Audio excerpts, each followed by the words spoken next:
Existe um ditado popular que diz que a curiosidade matou o gato. Infelizmente, alguns anos atrás, quase foi eu que morri, quando deixei a curiosidade falar mais alto. Fui ver o que não era da minha conta e acabei vendo uma coisa que até hoje não sei o que era, pois o medo e o pavor que senti foram tão grandes que até hoje, depois de tanto tempo, ainda tenho receio de passar sozinho naquele lugar depois que escurece. Boa noite, meu nome é Cristiano Alves e hoje moro na cidade de Luiz Eduardo Magalhães. Quando era jovem, morava em um pequeno povoado que pertencia ao município Santa Rita de Cássia, aqui perto da divisa da Bahia com Piauí. Na época do ocorrido, eu tinha apenas 19 anos e gostava muito de lidar com animais, principalmente cavalos e bois. O pai da minha esposa, seu Gilson, tinha uma pequena fazenda a 3 quilômetros do povoado, onde ele criava algumas cabeças de gado e fazia suas plantações. Em sua própria propriedade havia um riacho que abastecia uma lagoa, e ele usava a água para irrigação, conseguindo produzir o ano todo. No dia 25 de agosto de 2007, em um sábado à tarde, fui para a casa do meu sogro. Quando já estava escurecendo, ele, que estava no curral, chegou em casa dizendo: "Cristiano, vamos lá no curral, eu preciso de sua ajuda, pois tem uma vaca tentando parir há algum tempo e eu acho que o bezerro está atravessado." Depois de ouvir o que ele disse, automaticamente me prontifiquei a ajudar, pois não havia veterinário perto naquela época. Eu, o Juan e o senhor Gilson ficamos lidando com a situação da vaca por muito tempo. E quanto mais demorava o bezerro a nascer, percebi que seu Gilson ficava agoniado. Finalmente, depois das 9 horas da noite, conseguimos puxar o bezerro, que graças a Deus nasceu com vida, e após alguns minutos já estava de pé. Depois de tudo isso, retornamos para a casa do meu sogro. Fiquei mais um pouco e depois peguei minha bicicleta e fui embora para minha casa, e isso era por volta de 10 horas da noite. Mesmo estando em uma noite clara, peguei a lanterna, amarrei no guidão da bicicleta e segui pela estrada que dava acesso ao povoado. No caminho vi uma luz azulada que estava ao longe, pois a estrada tinha poucas curvas, facilitando assim a observação. Continuei pedalando e, com pouco tempo, a luz acabou desaparecendo em meio à escuridão. Para minha surpresa, a mesma luz apareceu, só que desta vez com mais intensidade. A luz até parecia um farol de moto pela distância que estava. Depois deu a impressão de que ela estava na altura da copa das árvores. Aquilo me confundiu ao ponto de achar que estava tendo uma alucinação óptica ou algo assim. Entre o povoado e a fazenda do meu sogro existia um cemitério antigo que não era utilizado há décadas. Mesmo assim, alguns moradores do povoado de vez em quando faziam mutirões de limpeza para mantê-lo bem conservado, com muro na parte da frente e cerca de arame farpado em volta do restante da área. Continuei pedalando e percebi que a luz estava dentro do cemitério. Achei muito estranho tudo aquilo, voltando a imaginar o que poderia ser novamente a moto. Então fiquei curioso para saber quem era e o que estava fazendo dentro do cemitério aquelas horas da noite. Quando cheguei perto do cemitério, desci da bicicleta e a deixei escondida na beira da estrada. Caminhei bem devagar para que ninguém pudesse notar a minha presença. Quando cheguei em frente ao muro, olhei para dentro do cemitério e não consegui enxergar a tal luz. mas tive a impressão de estar escutando alguns gemidos que vinham da parte de trás do cemitério. Na hora, pensei em maldade e imaginei que poderia ser algum casal traindo seu cônjuge, foram namorar escondidos, pois em pequenas cidades raramente existe motel, e nesses casos geralmente acontece em lugares ermos. A maldita da minha curiosidade falou mais alto, e com muito cuidado passei pela cerca e fui andando bem devagar. Estava beirando a própria cerca de arame farpado. Quando cheguei perto do local de onde vinham os barulhos, não pude acender minha lanterna, pois não queria ser visto. Mas quando cheguei ao meu objetivo, que era lá no fundo do cemitério, quase tive um troço. Quem estava lá dentro não era uma pessoa, muito pelo contrário. Era um ser totalmente diferente de tudo que já tinha visto ou ouvido falar. Aquilo parecia uma criatura saindo dos filmes de terror. Aquilo era do tamanho de um homem. Tinha braços e pernas que lembrava de seres humanos. A criatura estava sentada de cócoras e o seu rosto parecia ter um focinho, que estava dentro das terras sobre uma antiga sepultura. Naquele momento fiquei imóvel, escondido atrás de uma árvore, sem fazer nenhum barulho, totalmente me mantendo em silêncio. Porém, de repente, aquela criatura se levantou e ficou de pé. Apesar da noite e de estar a poucos metros dela, pude vê-la claramente. Sinceramente, foi nesse momento que me bateu um gigantesco arrependimento por ter entrado no cemitério. Aquela criatura tinha grandes olhos e uma pelagem escura. Ela não usava roupas e seu rosto me lembrava de um tamanduá. A criatura começou a olhar na minha direção. Iniciou um rosnado que terminou em um grunhido.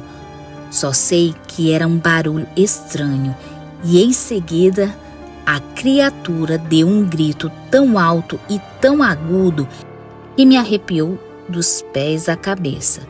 Com toda certeza, ele já sabia que eu estava ali. Assim que a criatura deu um passo na direção onde eu estava, meu coração quase saiu pela boca de tanto medo. Em desespero, corri como nunca, atravessando a cerca de qualquer jeito, que resultou em vários arranhões e até deixei um pedaço da minha camisa para trás. Sem olhar para trás, depois de 50 metros, cheguei na estrada e percebi que a criatura não tinha vindo atrás de mim. Fui até onde estava minha bicicleta, mas, em vez de ir para casa, voltei para a casa do meu sogro, gritando desde a portaria. Chegando lá apavorado e quase sem fôlego, Dona Zenaide, minha sogra, e Camila, minha namorada, que hoje se tornou minha esposa, se assustaram ao me verem naquela situação. Percebendo que eu não conseguia falar, Dona Zenaide foi fazer um chá enquanto eu tentava me acalmar.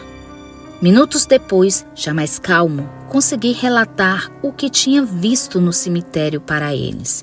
Seu Gilson ficou sem querer acreditar, então decidiu que iríamos lá ver o que era aquilo. Apesar de relutante, meu sogro pegou um revólver 38, ligou o carro e disse: "Vamos lá? Quero ver quem vai mexer com a gente." Eu e meu cunhado Juan partimos com ele para ver se a criatura ainda estava lá. Quando estávamos passando em frente ao cemitério, vi a mesma luz na direção que antes. Mostrei para eles. Meu sogro era teimoso e decidiu ir até lá e conferir de perto. Ele parou o carro em frente ao cemitério, mas não avistamos mais aquela luz. Lá dentro me disse: "Rapaz, deixa de ser frouxo. Como é que um sujeito desse quer casar com a minha filha?" Após ouvir aquelas palavras, meu sangue ferveu. E eu desejei do fundo do meu coração que aquela criatura aparecesse novamente para ele ver que eu não estava mentindo. Ficamos uns 5 minutos dentro do carro, mas não ouvi nenhum barulho e nem vimos nenhuma luz. Como já estávamos na metade da estrada, ele me levou logo até o povoado para que no outro dia eu pudesse pegar a minha bicicleta na fazenda. No dia seguinte acordei cedo e fui buscar a minha bicicleta na casa da minha namorada. Chegando lá soube das novidades. Meu cunhado disse que, quando estavam voltando para a fazenda, viram uma criatura semelhante à que eu havia descrito em frente ao cemitério. Assim que meu sogro viu aquilo, acelerou o carro e começou a rezar desesperadamente. Perceberam que havia uma luz azulada de formato esférico seguindo o carro deles, até desaparecer na portaria da fazenda. Até hoje não sei que criatura era aquela no cemitério. Se era assombração ou algum ser de outro planeta. Mas acredito que aquela luz azulada tem algo a ver com aquele ser. Depois de tudo o que aconteceu, fiquei com receio danado daquela estrada à noite. E até hoje meu sogro continua morando na mesma fazenda. Aquela foi a única vez em que vi a criatura de fato apareceu para a gente. Meses e anos se passaram após o ocorrido e cada dia mais pessoas afirmam de ter visto a mesma luz azulada circulando a estrada.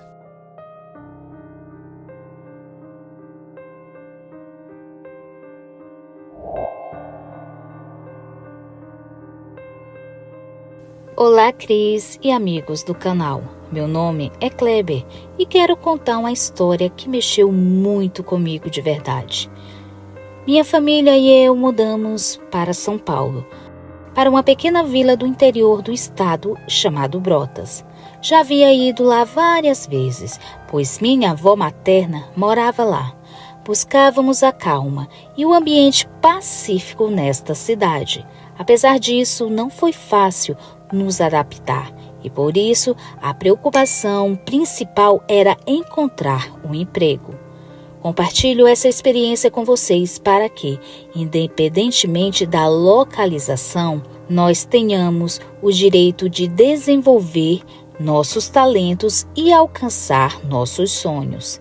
Após o falecimento de nossa avó, nossa família ganhou uma herança.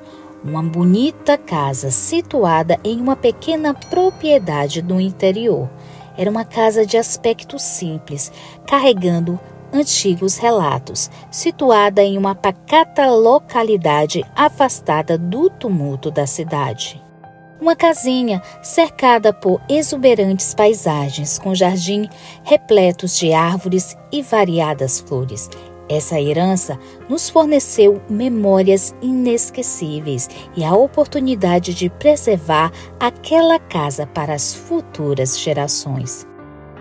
Resolvemos explorar a possibilidade que a propriedade de nossa avó nos oferecia. Esse lugar nos dava a oportunidade de viver mais próximo de nossa cultura. Sentimos que nossa avó estava nos ajudando a tomar a decisão certa. E foi assim que acabamos seguindo essa escolha. Graças a Deus, conseguimos um trabalho em uma lanchonete próximo à nossa casa, situada a quase 4 quilômetros de distância. Era perfeito para mim, apesar do salário não ser o ideal. Eu estava muito grato pela possibilidade de contribuir com as despesas de casa. O ambiente do trabalho era propício, oferecendo um sentimento de segurança para todos os que lá entravam. Apesar do esforço exigido e do horário de saída mais tarde, nunca deixou de ser o meu melhor. Embora os salários extras não fossem mais do que convenientes, incansavelmente buscava adquirir o máximo de conhecimento possível. não somente para contribuir com a minha família, mas também para usufruir da convivência naquele lugar. Na lanchonete pouco tempo passou, até que me tornei amigo de algum dos funcionários. Eles foram muito acolhedores e logo me incluíram. Durante o intervalo do almoço, podíamos sentar juntos para contar histórias e falar sobre a pequena povoação, compartilhando momentos agradáveis durante uma animada conversa. Um de meus amigos de trabalho citou a lendária figura conhecida como Alma Pidona. Naquela lenda local era descrita uma velha que aparecia na estrada à noite em busca de esmolas. No entanto, a verdadeira e aterrorizante intriga a narrativa era de que a Pidona não era uma pessoa moradora de rua, mas sim uma entidade sobrenatural que andava por aquelas estradas. Esta lenda sempre foi muito familiar entre os habitantes desta região.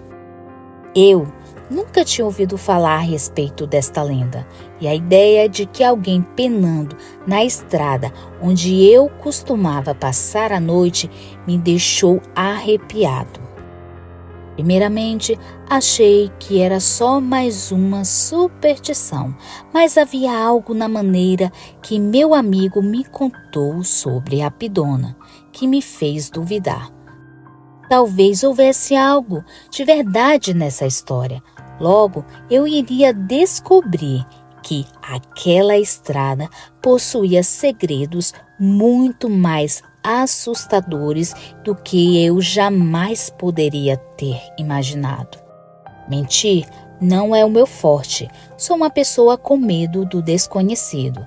Na verdade, sou bastante cauteloso e é por isso que eu evitei continuar no assunto. Os dias se passaram e nunca mais tocamos nesse assunto. Tinha até esquecido. Certa noite, enquanto eu trabalhava na lanchonete, tudo foi diferente do esperado. Com o aumento súbito de pessoas, eu precisei permanecer lá por muito mais tempo. O relógio não parecia passar enquanto eu servia os últimos clientes e nos preparávamos para fechar. Olhei para o relógio e percebi que havia perdido o último ônibus para casa. A noite caiu e a estrada estava vazia, com uma luz fraca no poste iluminando o caminho. Meu trabalho havia acabado há algum tempo, mas não havia mais o que eu pudesse fazer naquele momento. Meus amigos já tinham pegado o ônibus para o outro bairro, então fui o último. Eu realmente estava preocupado e sem saber o que fazer. Eu queria chegar em casa, mas não tinha nenhuma forma de locomoção. Eu sabia que a noite silenciosa e sinistra não era o lugar ideal para ficar. Estava a uma distância de 4 quilômetros de minha casa e a caminhada me pareceu interminável. A estrada estava deserta à noite, escondendo os mistérios. Não tinha outra alternativa além de enfrentar a volta, mesmo com a consciência de que seria assustador. O ambiente estava mudo e o silêncio prevalecia na escuridão. Só ouvia meus passos na noite, sozinho e com medo da estrada. Isso foi o começo de uma experiência aterrorizante que jamais sairá da minha memória. Ao colocar meus pés naquela via, eu não queria olhar em direção à entrada do sítio. A paisagem estava cercada por árvores velhas e verdes, uma quantidade sombria adicionada a uma escuridão naquela noite. Meu coração já palpitava de tanto medo e minhas pernas não paravam de tremer. Ao chegar na estrada do local, eu notei algo estranho.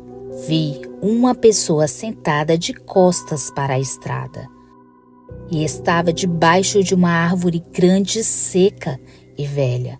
Fiquei todo arrepiado, meu corpo todo ficou gelado e me senti completamente atormentado. Não conseguia acreditar que aquela estranha figura estava ali. Certamente algo não estava certo. O que dava para ver era assustador devido à sua falta de luz do poste naquela rua. Aquela entidade parecia envolta em trapos desgastados, no qual a vista do seu semblante ficava oculta. Porém, seus olhos emitiam um brilho que contrastava com a escuridão, me causando grande medo. Eu achei que iria desmaiar naquele momento. O pavor era tão grande e comecei a perceber a minha falta de ar. Estava sentindo tonturas e náuseas. Senti meus pés dormentes. Estava à beira de um surto de pânico. Implorei a Deus que me livrasse daquela presença assustadora. Apesar de conseguir ver o asfalto, porém, ouvia um som das folhas no chão.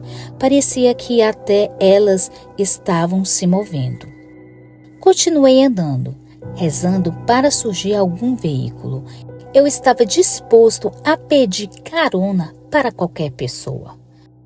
Passaram-se alguns minutos que pareciam ser eternos, mas consegui ultrapassar a região amaldiçoada. Infelizmente, ainda me encontrava longe de casa, tremendo de medo. Olhei para trás, mas nada se movia na escuridão.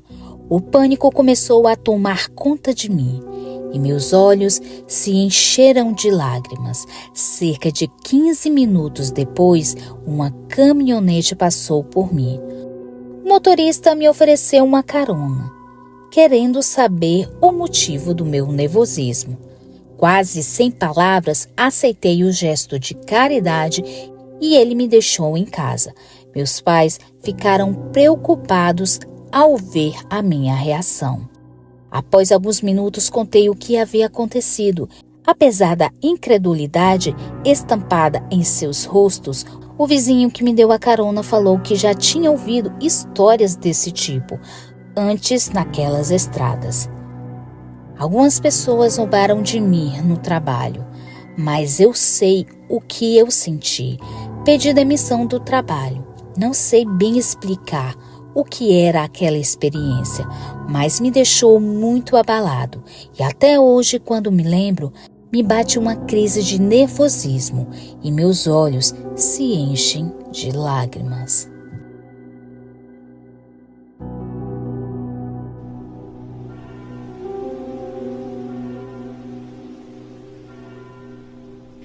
Minha amiga sobrenatural. Olá, Cris e amigos do canal. Me chamo Fernanda, moro em Fortaleza, no Ceará.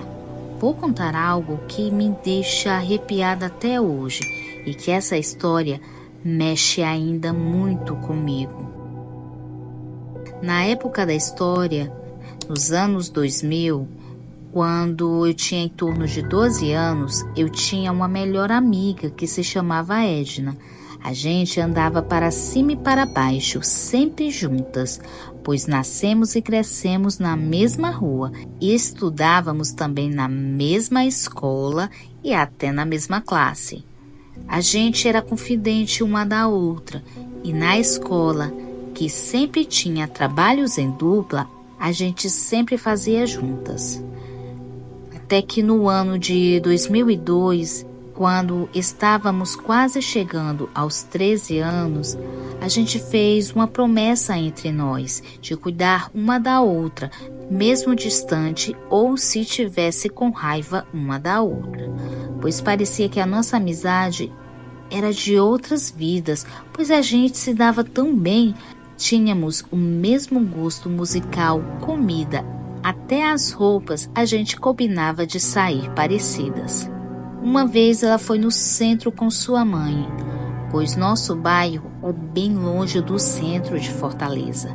Ela até me convidou para ir, mas eu não tinha terminado de fazer minhas obrigações de casa.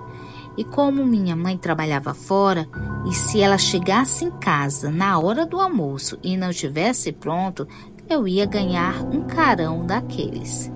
Então não deu para acompanhá-la. Nesse fatídico dia, ela e sua mãe saíram por volta das 8 da manhã. Pegaram um ônibus em direção ao centro de Fortaleza.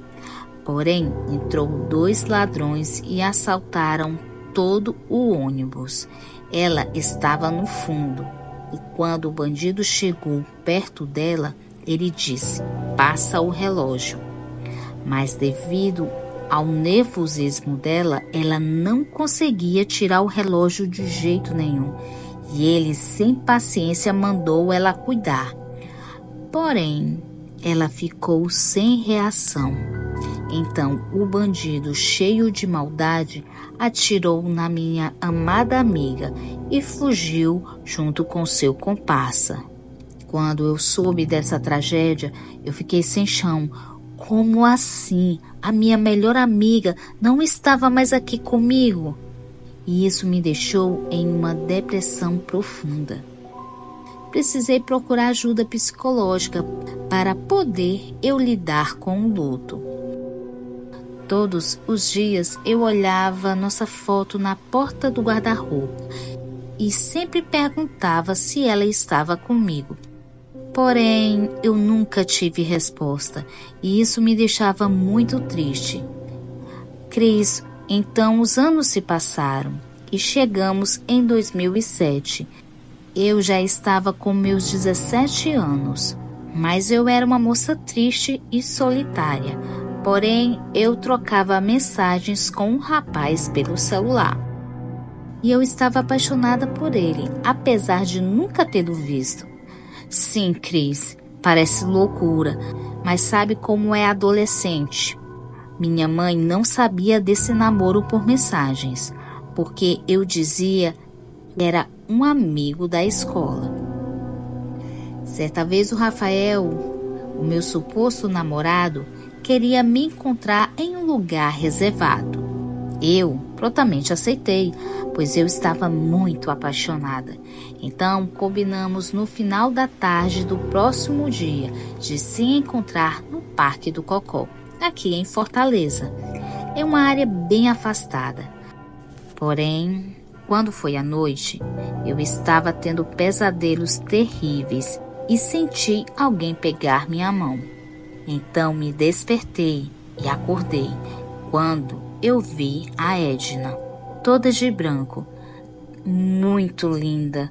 Estava sentada na beira da minha cama e dizia as seguintes palavras: "Minha querida amiga, se lembra da nossa promessa de sempre proteger uma a outra? Então, é por você que eu estou aqui. Não é porque você não me vê, que não quer dizer que eu não esteja perto de você. Minha amada amiga, não vá a esse encontro amanhã, pois não será a sua hora ainda." Então ela foi desaparecendo, até sumir por completo.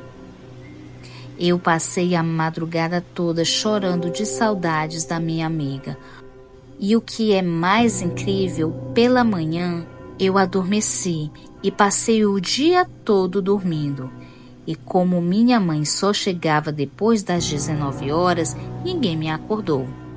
Quando eu me acordei, já era às 18h30, sendo que o encontro era às 18. Então, olhei no meu celular e vi várias mensagens de Rafael, dizendo que estava lá me esperando. Porém, quando eu fui responder as mensagens, alguém me ligou daquele número. E era a polícia, perguntando quem eu era. Então eu me identifiquei e perguntei se estava tudo bem com o Rafael. Foi quando eu recebi a notícia que não existia nenhum Rafael e que eu estava falando com um assassino de mulheres. É que aquele demônio se passava por adolescente para enganar suas vítimas. E ele foi pego porque ele atacou uma moça lá no parque. Porém, ela conseguiu escapar porque estava carregando consigo um pequeno canivete em seu chaveiro e conseguiu se livrar daquele bandido. Ela então saiu gritando e pedindo por ajuda, até que encontrou um guarda e ele pediu reforços. Como ele estava machucado na perna, ele não conseguiu ir muito longe e foi preso em flagrante. Então a polícia reconheceu ele, pois já era procurado por vários meses por ter cometido um crime, por ter tirado a vida de 3 moças, todas da mesma faixa etária de idade, assim como a minha. Então, eu e minha mãe fomos na delegacia para contar tudo o que aconteceu.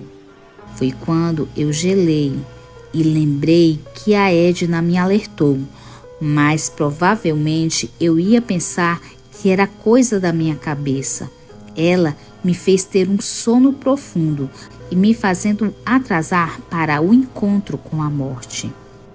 Hoje sou casada e tenho uma filha que se chama Edna, em homenagem à minha melhor amiga, e que também é meu anjo da guarda, que apesar de não vê-la, ela sempre está comigo, até o último dia da minha vida. Obrigada, Cris, e a todos, por ter ouvido o meu relato. Até mais.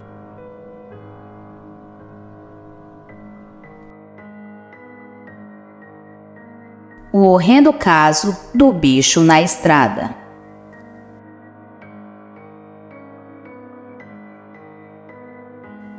Depoimento de Cláudio, 32 anos, motorista de caminhão. Não vai faltar gente quem diga que esse caso é lorota, conversa para boi dormir. Mas acredito, porque foi Mauro que me contou. Ele é um sujeito sério, pai de família. Vai à missa no domingo. Não me ia inventar uma história maluca dessa. Somos empregados de uma transportadora. Revezamos o volante de um caminhãozinho baú. Uma viagem é minha e a outra é dele. Mauro me fez prometer que ia sempre deixar no painel do caminhão o boneco cachorro cabeça de mola, o imã de siri dentro do plástico transparente e a imagem de São Cristóvão, o padroeiro dos motoristas. A gente tem que rodar alegre e protegido, ele dizia. Nunca gostei desse enfeite na cabine, mas para que chatear o colega? No fim de uma tarde, recebemos a missão de seguir do Recife para a entrega na cidade de Bonito. Dá quase 150 quilômetros. Era minha vez de dirigir e ele foi bacana comigo. Camarada, hoje é sexta-feira, vai visitar tua noiva, deixa o serviço que eu faço. Não vou esperar amanhã do sábado. Sigo depois das 10h30 da noite, sem alvoroço, sem pegar congestionamento. Eu aceitei na hora, claro. Na segunda, Mauro não veio trabalhar.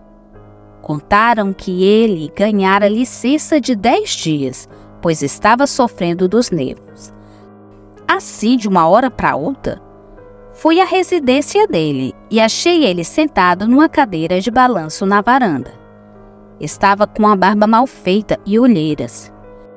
Falando baixo, me contou o que havia acontecido. A lua cheia reinava no céu sem nuvens. A claridade era tanta que não precisava da luz dos faróis do caminhão para ver os matos, as cercas, as casas de fazenda à beira da BR-232. Tudo quieto. Nenhum outro carro na rodovia. Ao passar à altura da cidade de Gravatá, pouco mais da frente do caminho, o relógio marcava meia-noite.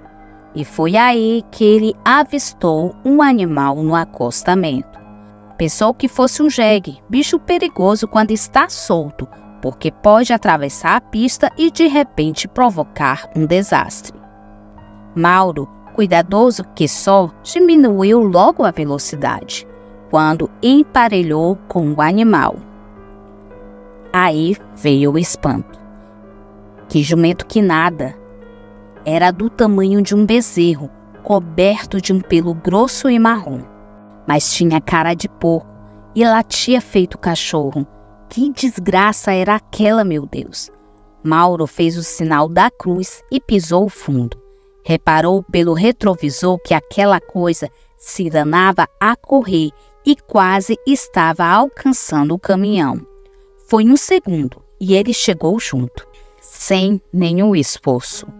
Essa perseguição durou bem uns 20 minutos. Meu amigo se apavorou.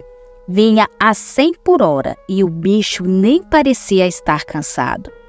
Logo adiante, numa encruzilhada, era preciso sair da rodovia principal e pegar a estrada que leva a Bonito.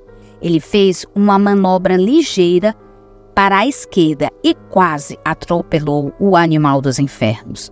Colocou a cara para fora da janela e reparou um monstrengo parado no meio do asfalto. Balançava a cabeça e roncava.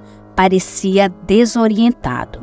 Então foi pela PE 103, meio sem acreditar no que tinha acontecido.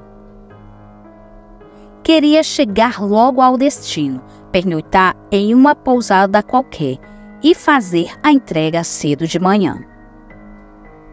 Perto da entrada de Camusim de São Félix, o caminhão caiu no buraco e um dos pneus se rasgou. Xingou o quanto pôde e teve que estacionar para fazer a troca. Do lado de fora da boleia estava frio para danar, de um jeito que ele nunca tinha sentido ao viajar por aquelas bandas. Ficou avexado para mudar o pneu e cair fora. Tanto que nem desligou o motor. Vai que a bateria morre? Mauro apertava os últimos parafusos da roda quando sentiu uma catinga forte de enxofre. Escutou uma zoada de bicho chegando às carreiras por trás do caminhão. Meu colega não teve tempo nem de pensar em fugir. A coisa pulou em cima dele e abriu a boca grande, cheia de dentes pontudos, babando e rosnando. O coitado ficou deitado de costas, tentando segurar o pescoço do monstro, e começou a berrar. Valei-me, meu São Cristóvão, meu santo, me acuda, me acuda. E não é que o bicho parou de atacar? Soltou uma espécie de choro triste e ficou em pé nas patas traseiras. Mauro notou que as patas dianteiras pareciam com mãos. É isso mesmo, mãos de gente. Cruz credo, depois caiu de 4 novamente e escapou pelos matos em disparada. Mauro pulou na boleia e meteu o pé no acelerador. Na pousada, nada de pegar no sono. Parecia que tinha espinho na cama. Bastou clarear para ele fazer a entrega e voltar para Recife. Falou ao patrão que não topava mais viajar à noite, por dinheiro extra nenhum, e pediu uns dias de folga, pois andava muito nervoso e estressado com o trânsito. Sabe como é. Segurei a onda trabalhando por um mês, até ele voltar.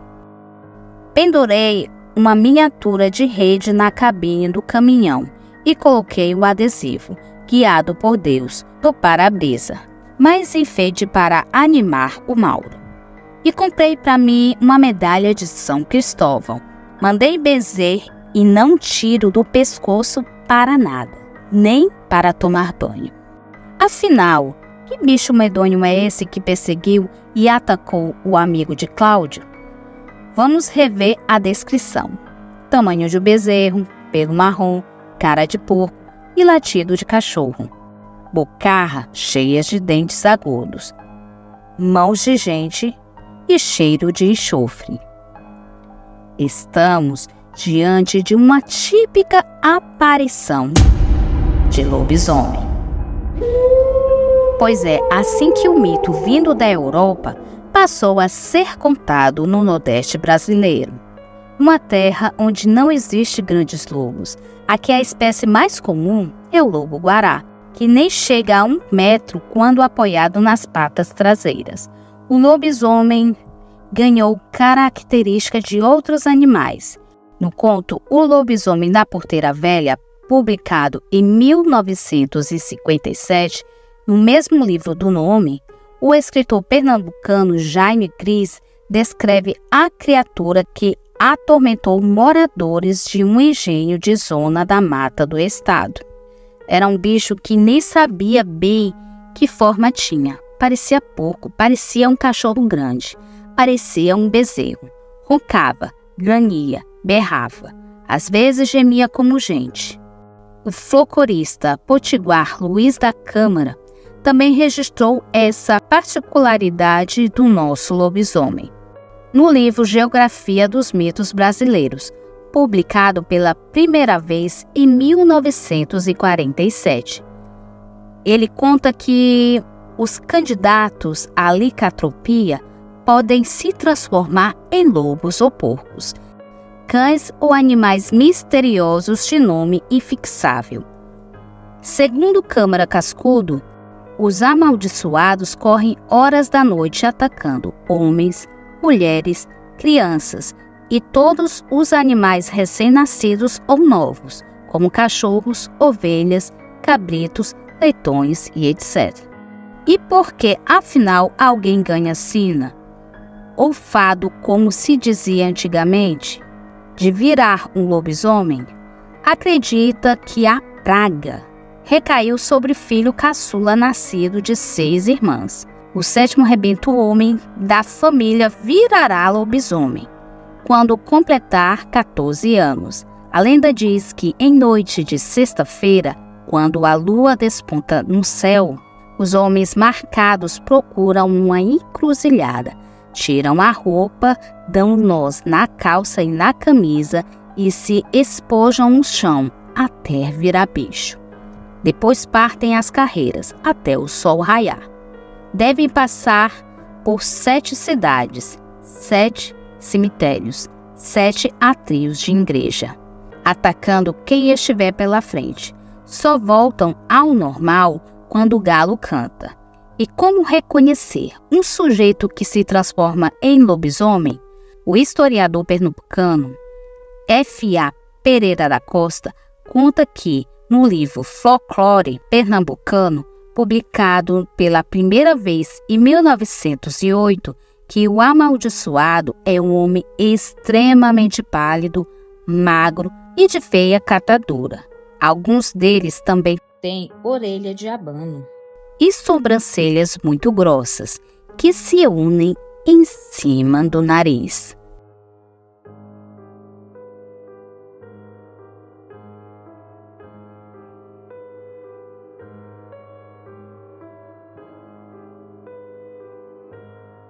A mulher misteriosa do cemitério.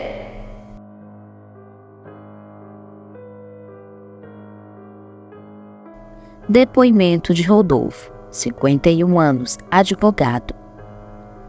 O sonho se repetia, noite após noite. Tudo estava escuro e eu me via sozinho, em frente a um portão grande com belos detalhes e sustentado por 2 colunas de ferro, decorada com estátuas de anjos. Meninos gorduchos com asas, ajoelhado e olhando para o céu. Para além do gradeado, mal dava para ver as silhuetas de coqueiro alto, em fila no terreno. Queria ir embora dali, mas não resisti à curiosidade e colocava o rosto entre as barras metálicas para tentar enxergar o que havia do lado de dentro. De repente, no meio da penumbra, surgiu uma figura de uma mulher jovem, com longos cabelos loiros e vestido decotado vermelho. Tinha o rosto delicado, lábios pequenos, olhos claros e um olhar triste. Acenava me chamando para entrar. Eu desejava atender ao convite, mas um grosso cadeado selava o portão.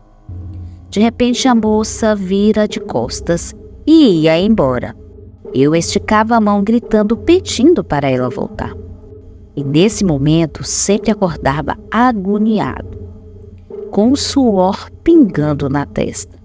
Naquela época, meados da década de 1980, eu morava na Casa do Estudante, abrigo para rapazes do interior que vinham fazer a faculdade na capital.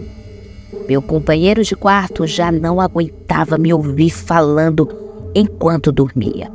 Lourenço dizia que não era bom ficar só com a cara enfiada nos livros.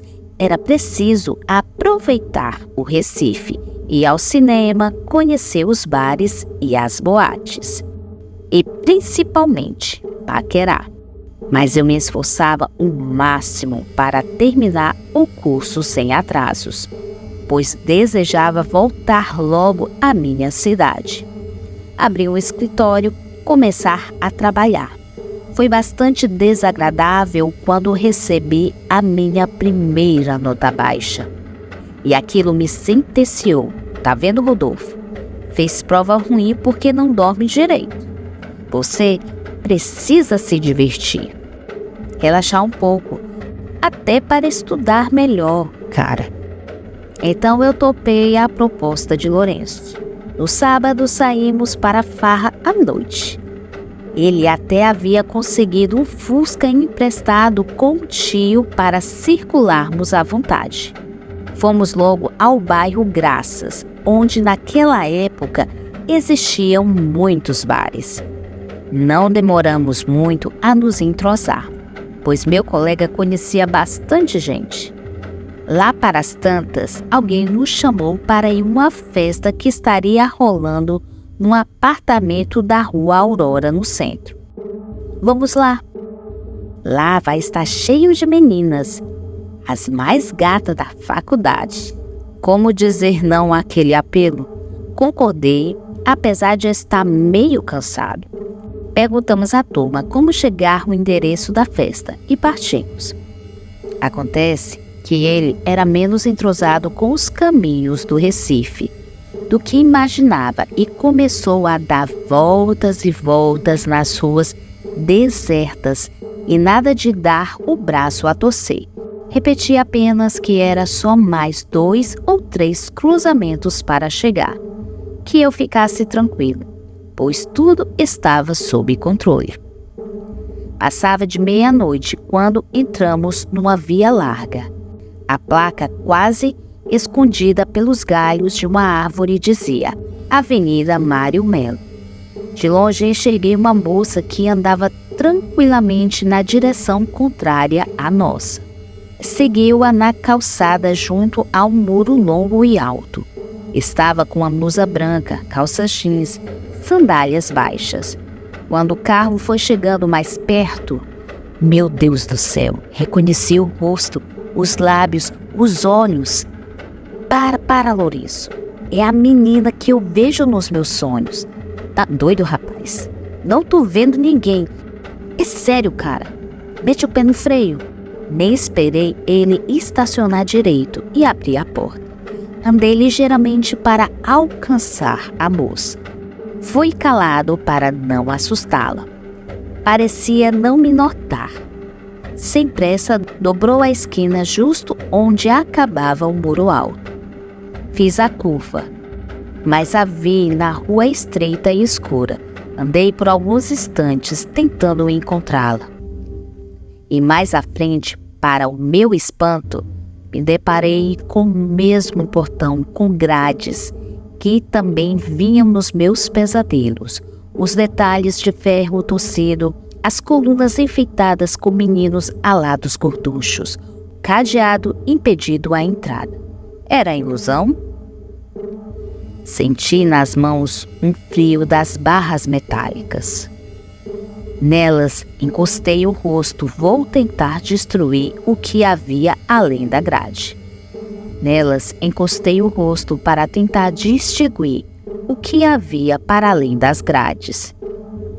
Percebi uma coleção silenciosa de túmulos simples e jazigos ornamentados, distribuídos em alamedas. Um cemitério antigo cheio de esculturas de mármores e aquelas palmeiras altas em fila. Era real. E no meio daquele cenário mudo estava a moça a quem procurava um pouco antes. Agora sorria e acenava para que eu entrasse. Entrar? Entrar como? Estiquei a mão para alcançá-la e ela veio em passos miúdos. Notei que o coração queria sair do peito. Um arrepio veio encrespar a espinha. Então o berro me tirou do transe. O que você está fazendo aí, Rodolfo? Sai daí, rapaz. Lourenço desceu do Fusca e me puxou pela cintura, me afastando um pouco do portão. Nesse momento, juro ter visto uma transformação absurda no rosto da moça, aparentemente contraída na vontade de me ter ao lado dela. A face delicada passou a ter traços sinistros de uma caveira. Quis correr, mas a mão do espectro atravessou entre as barras de ferro e me segurou pelo cotovelo. Tinha uma força sobrenatural e o toque gelado me paralisou. Fui tomado por uma tontura. A sensação de morte viria a me abraçar. Meus olhos foram fechados. Despertei no banco passageiro do Fusca. Meu amigo dirigia apressado e não parava para falar. Cara, que coisa mais doida foi essa? Parecia um maluco parado na frente do Santo Amaro. Nem me escutava. Estava feito sonâmbulo, olhando para o nada, abestalhado. O que foi que deu em você? Quer me matar de susto? Como explicar aquela situação? Disse apenas que havia me sentido mal, uma louquice momentânea, e que ele esquecesse. Ele demorou a se conformar e depois não me perguntou mais nada. Ao terminar a faculdade, saí outras vezes com Lourenço, sim, mas sempre durante o dia. Fomos à praia, por exemplo, sempre bem longe do cemitério. Todas as pistas indicam que Rodolfo teve uma experiência com a medonha assombração conhecida como a Galega de Santo Amaro. Uma mulher loira, sedutora, depois da meia-noite desfila nas calçadas próximas ao cemitério que existe no tradicional bairro recifiense. A história começou a ser contada na década de 1970. Na época, as testemunhas diziam que a galega estava sempre de sapato alto, usava um vestido vermelho curto e decotado. Atualmente, há quem diga que ela modernizou o figurino, talvez para se tornar mais convincente aos olhos dos rapazes. Mas tanto antigamente como hoje, quem cede ao apelo do fantasma é levada a uma caminhada noturna em meio aos jazigos da famosa necrópole, apelidada de Amaro Bocão pelos moradores da vizinhança. Lá, um parceiro de mãos dadas com sussurros ao pé do ouvido. A assombração mostra aos namorados o túmulo onde mora. Depois some no breu, em meio a uma neblina gélida. Às vezes, porém, a galega se mostra bem mais tenebrosa. Ao fim do encontro romântico, revela ao pretendente uma face de defunta há muito tempo sepultada. Para alguns, as aparições só vão cessar quando o espírito da mulher misteriosa for apaziguado. Ela estaria à procura de um noivo com quem pudesse dividir a eternidade. Quem tem coragem de ceder a essa tentação?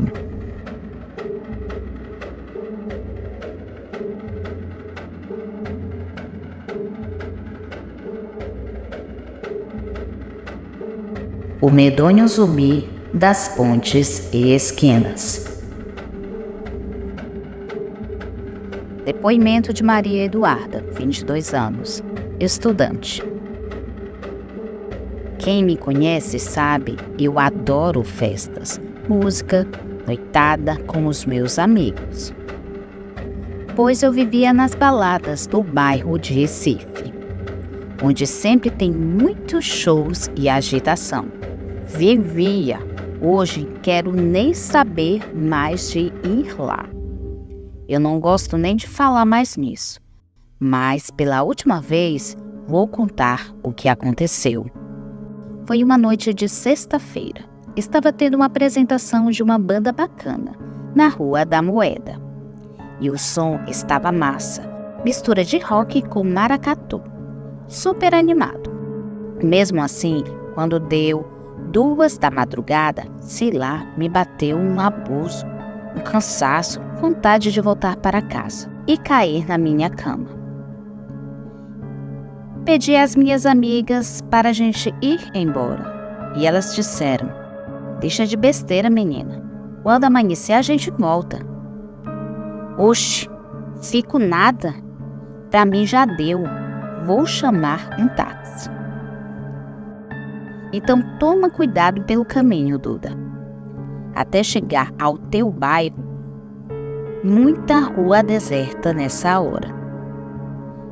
Eu não quis nem saber e dei tchau para todo mundo e fui embora.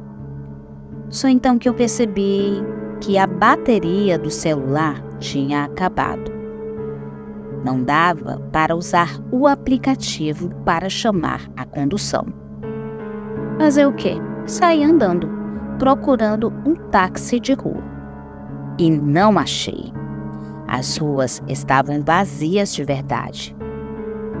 Nem um pé de pessoa, bateu aquele medo, mas não queria voltar. As meninas iam ficar tirando onda comigo o resto da noite. Caminhei ligeiro e fui atravessando a ponte Maurício de Nassau. Pensei que podia haver um ponto de táxi do outro lado. As luzes dos postes ficavam compridas, feitos raios quando batiam a água escura do Capibaribe. De repente o rio soprou um vento gelado e senti um arrepio na nuca, um frio na barriga. No momento, no meio da ponte, enxerguei um cara vindo em minha direção. Fiquei desconfiada e continuei. Não podia dar bandeira, né? Ele foi se aproximando e vi que era uma figura esquisita, de paletó branco e gravata. Na cabeça ele tinha um chapéu de aba larga. Era uma fantasia de carnaval? Mas, gente, estávamos em julho. Bastou eu piscar o olho e o cara já estava na minha frente. Não tive como desviar. Tinha um cigarro apagado na mão e falou com uma voz grossa. Tem fogo, moça? Respondi. Fumo não, senhor. Dá licença. Foi me saindo depressa, mas ele deu um passo para o lado e ficou de novo no meu caminho. E foi aí que eu reparei bem o rosto do sujeito. Uma cara toda estragada, com as feridas escuras e podres, parecia um defunto desenterrado. Tomei aquele susto e o cara notou. Aquilo, seja lá o que fosse, deu uma risada com a boca nojenta, cheia de dentes amarelos, pareciam dentes de ouro. Saí correndo feito uma doida. Cheguei ao fim da ponte e danei as pernas por aquelas calçadas. Parei esbaforida na Avenida Dantas Barreto. E sabe o que aconteceu? O cara estava na esquina do lado da pista. Como ele tinha aparecido lá? Era coisa de fantasma. Tinha que ser. E logo comigo, que nunca fiz brincadeira do copo, que detestava filme de vampiro, como ele me viu? Quando ele me viu, deu uma gargalhada de monstro e berrou de longe.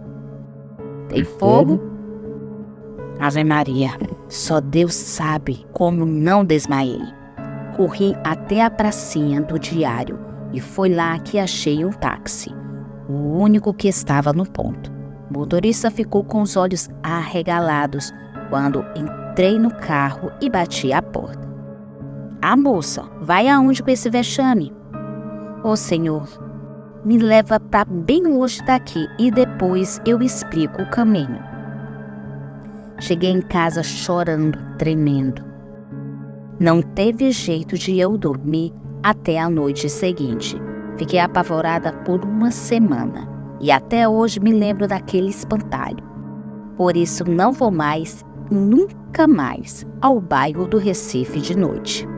Acho que o cara de defunto só aparece por lá, né? Melhor ficar curtindo em casa mesmo.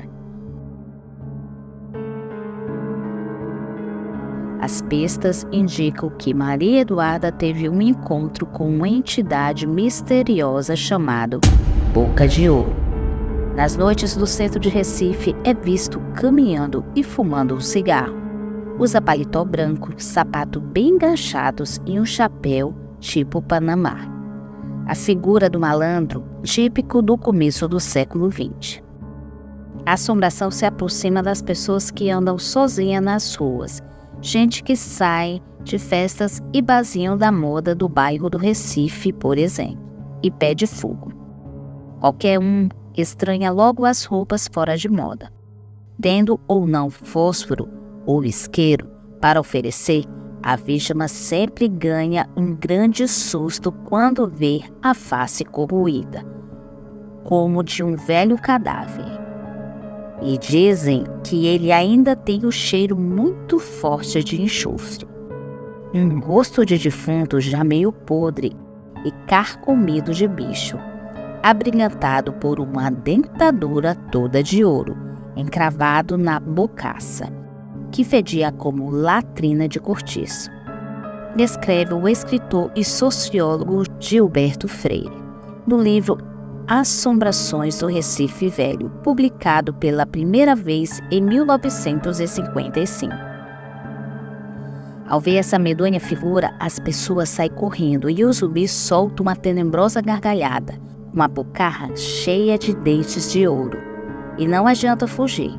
Quando o coitado chega a outra esquina ou encruzilhada, o mal-assombrado está lá, soltando outra gargalhada medonha. Às vezes, esse pesadelo se repete, esquina após esquina, ao longo de toda a rota de fuga até que a testemunha caia desmaiada de medo e cansaço. Ao que parece, o Boca de Ouro prefere atormentar as pessoas que vagam sozinhas nas calçadas e pontes. Nunca é visto por um grupo de amigos farristas, por exemplo.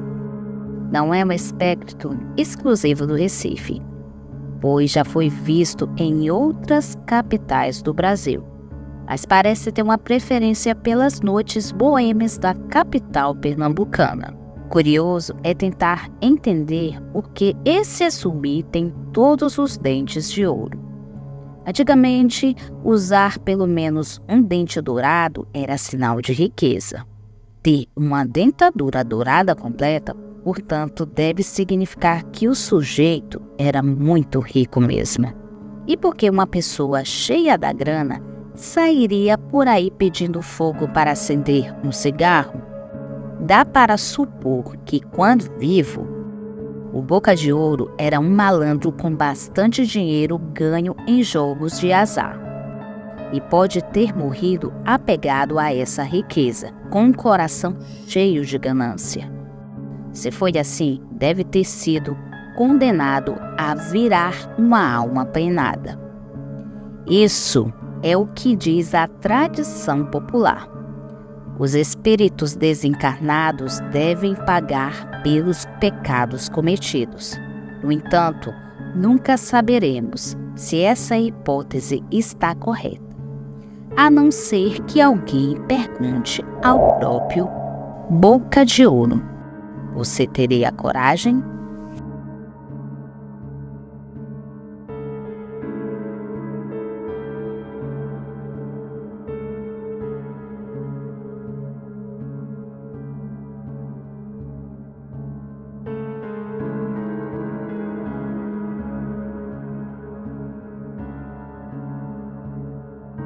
Muito obrigada pela sua presença. Se gostou do vídeo, deixe seu like. Se for novo por aqui, inscreva-se no nosso canal e assine o sino das notificações. Comente qual a sua cidade. Também aceitamos sugestões de vídeos. Se gosta do nosso trabalho e quiser nos ajudar, se torne membro ou dê um valeu.